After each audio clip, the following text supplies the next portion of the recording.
There's a humanitarian crisis unfolding in southern Mexico. For months, waves of migrants and asylum seekers, mainly from Haiti and Central America, have poured into the city of Tapachula. Migrants' rights advocates say a national policy by the Mexican government aimed at preventing migrants from making their way north toward the United States has turned the city into an open-air prison for refugees. Tapachula is a living hell. It is an illegal prison because nowhere in the law does it say that migrants can only be kept in one city. The streets have turned into concentration centers. Mexican immigration laws are being perverted and manipulated in order to appease the United States. The streets of Tapachula are packed with migrants. This woman, who has asked us to conceal her identity, is one of more than 35,000 Haitian nationals currently stuck in Tapachula. She says food and shelter are in short supply and that the situation here grows more dire by the day. What we make in a day is not enough for food, and many of us migrants are sleeping in the park on top of each other, begging for food. If Mexico's president doesn't do something for us, people are going to begin to steal, and we don't want that. What we want is help and to allow us to keep moving.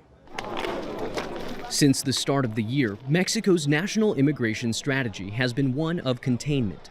In Tapachula, hundreds of migrants queue up outside the city's immigration offices almost every day.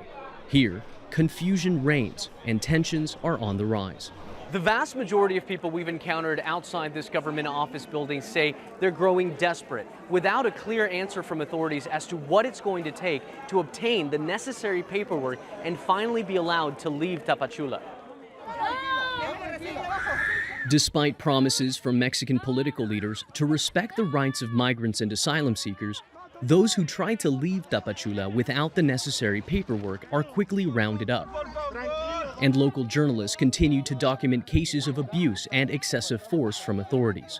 We need to recognize that these individuals that are making this very risky journey are in very difficult and vulnerable situations. As we've discussed, there are many women and children who are actually unaccompanied. That means they do not have a family member or a guardian going with them. Sometimes children who are very, very young age. And so what all governments need to do that are involved in managing migration is that they need to make sure that these human rights are respected and that these very vulnerable people are protected. Migrant shelters in this part of the country have reached maximum capacity, and some have experienced outbreaks of COVID-19.